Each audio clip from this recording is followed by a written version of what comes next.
self-proclaimed maniac of all good things radio, Ray Wilder. Now today I'm going to show you something that's actually going to be helpful to you if you have a Zenith radio.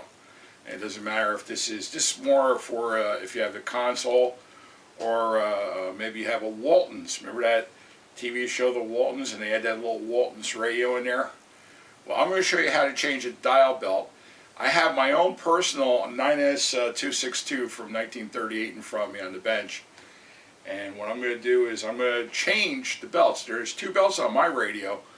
If you have the motor drive like this particular radio does, it has two belts. One to work the tuner and then one for the motorized the motorized tuning feature on the radio. That only comes in the 9 and the 12 tube versions. But if you just have like a later version or maybe a 7-tube version that only has just the tuning belt, you could use this as well as kind of a guide to help you along. So let me show you how to get going. Okay, here's the chassis as it's sitting on my bench. And the first thing you want to do is I usually like to put a towel or something soft under where I'm working in case something happens. It just makes for, I think, a nicer environment to work on a radio. And I also have this anti-static mat that I keep on top here to help keep the static down. So here, let me just get a close-up on the two belts that we're going to do here. Now this belt right here is the tuning belt, and I have the original wooden tuning knob. As you can see, someone had taken, this is not the original belt that's on here. What you see there is basically probably like a tape recorder or maybe a VCR drive belt. And it was actually done pretty well, whoever had done this. Let me see if I can turn the radio around so you can see. It's kind of hard to tell, but they actually put it on here and glued it together. And they did the same thing here. Now again, this is the motor drive motor for the motorized tuning, and here's the belt here. And again, it's kind of like the same deal. Someone took maybe a tape recorder belt or a VCR drive belt, put it on there, and it actually did a pretty good job. But what we're going to do here today is we're going to replace them with some modern belts that I bought. I'm going to plug these people because I've actually used these twice already. This is made by a company called AMS Radio. Okay, you can see their website there, amsradio.com. And the original belts that came in this radio were made of leather. And they worked for a while, but then eventually they would just wear down, wear out, and then they would just break. These belts here are basically polyurethane.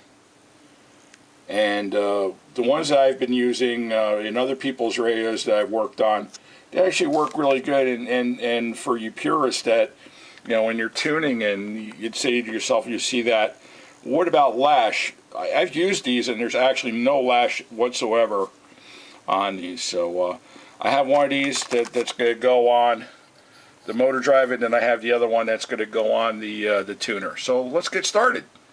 After you have the chassis on a bench or on a table in front of you, the first thing you want to do is take off the knobs, any knobs in front of it. Leave the tuner knob on, and what you want to do is with the tuner, let me move the light over here so you can see here. I already have it up high, up close, but you want to get it as close to the very, very top of the band as you can, right around 540 kc, and just keep turning until it won't turn anymore. And there's a reason for that, and I'll show you the reason why in a little bit. Let me get the light back over here where we're working. Next step you want to do is remove any knobs that you have on the front of it now. So if you've got the motor drive knob in front, in this case on some Zeniths, this is your volume knob. You want to take that knob off, and then I'm going to put a screwdriver on this. I'm going to remove this wooden tuning knob off now. Okay, with the tuning knob removed, the next step you want to do is go in the back here, and of course now I have the pulley for the motorized tuning. But what we're going to do is there's a screw right on top of that collar. We're going to loosen that up, and what that's going to do is it should free up the center shaft. I can't do this with one hand, so let me loosen it and I'll get back to you. And I'm going to take now a 1/4 inch combination wrench here. I'm going to take the box end, I'm going to just put it over here.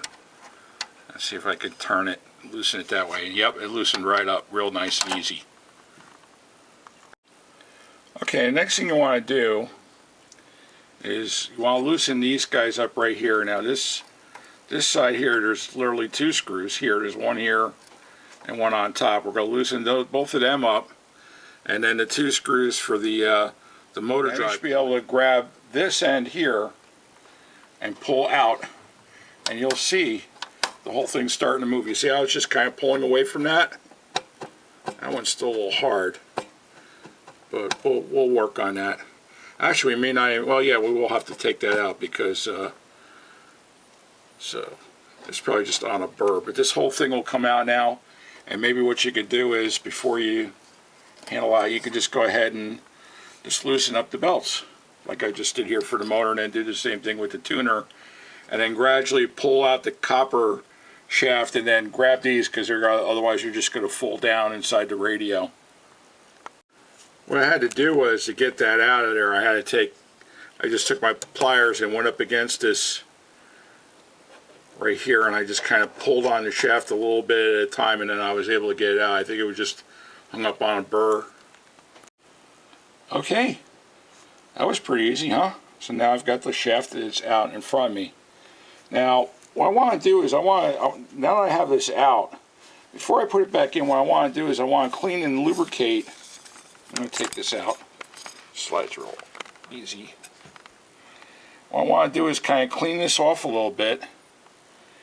I'll take a rag, and what I'll do is I'm going to take this and this and clean it off a little bit, but then on the shaft here, because this has to turn, I'm going to wipe it down with just a little like 3-in-1 oil, and that'll help it to keep from binding up or anything when you go to use this in the future. That's just, you don't have to do that, but that's just something I do as a little something extra. Okay, boys and girls, here they are right next to each other, side by side. Here's the belt that was in the radio. That was still okay. You can just look real carefully. They didn't do what I did. They actually probably sliced that up, put it together, and then glued that belt on there. And it seemed to work, but I think they made it a little bit long. It wasn't really gripping the tuner really good. I mean, it was okay.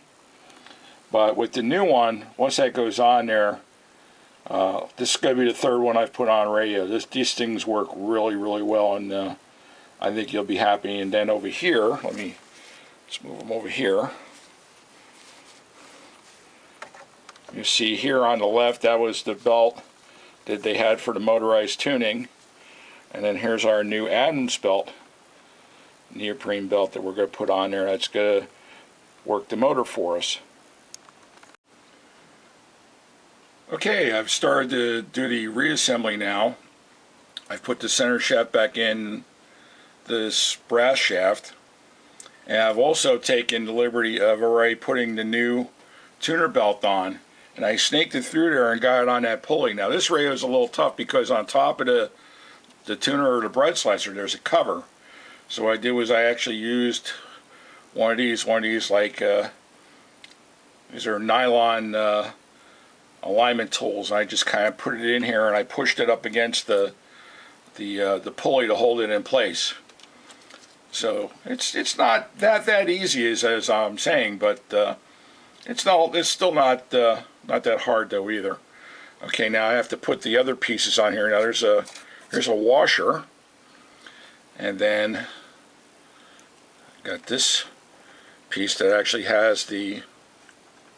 Gotta get it on there.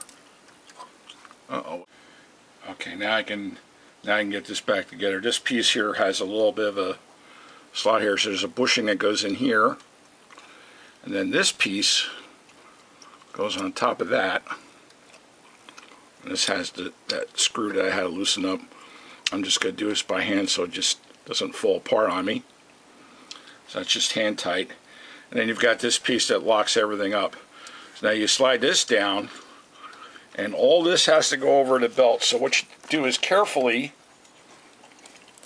pull the belt over all this so you don't damage the belt.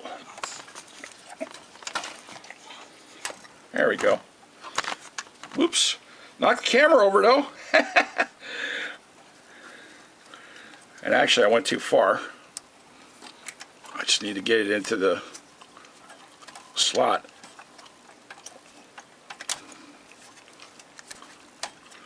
Get the belt on the... It's just hard to do holding the camera and do this with one hand. Here, let me stop this. But now we've got this bushing now has to go back on. And you remember the screws face this direction, like so. We'll slide that on there. Get this back a little bit. Now I've also got to remember, move the camera over here. There's a flat on that thin shaft that's got to line up in place with the screw. So before we put that on there, I'm going to stop the camera again. Okay, now as you can see, I've got the motor belt.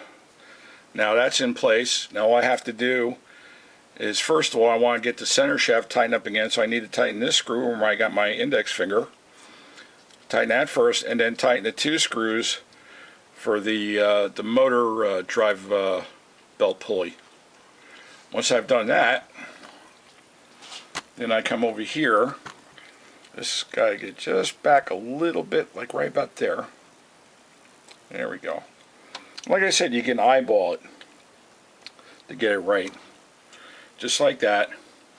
And then tighten these two screws up, and then you'll be good to go.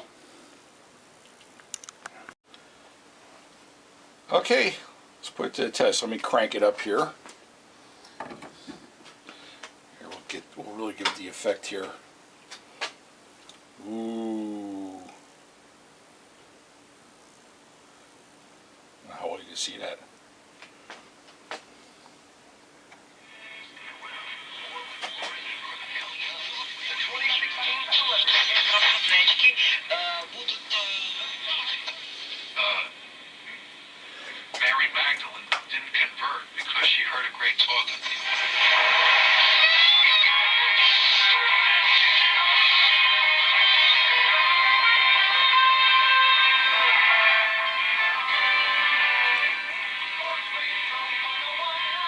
So the new belt feels really good, and it feels real nice.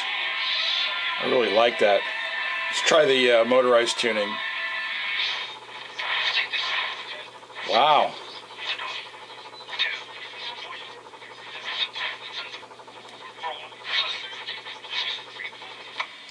Seems to be working okay.